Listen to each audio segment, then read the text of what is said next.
ENAT YOKHATPA LUPTIN MANIPUR Eyol gi Mityeng Makhada Heirok Apunba Meepham Haina Mingthonba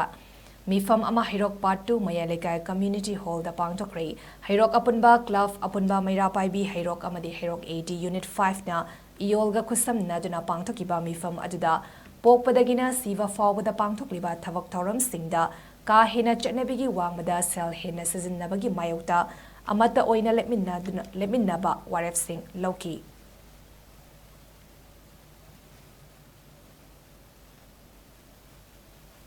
Lingjen manaba ipung kuri moksu gunung bakanba semilon gi akak naba nium cap cana ilamba aduga lena na saina ron hana sunaba bauta nium let thamamba adugumba yamna rich cultural heritage gi paringa to kaidana putharappa adugumba furuktugi masana masuni ko haina pongjariba se aikoina pibam ase matam leidingai khana hogdaba taragadi aikoina hayeng aikogi matam ngasi mok leibiriba sahi khara miyai chalaba aikoina aikogi matam loikhraga aikogi isai sugi haktaktadi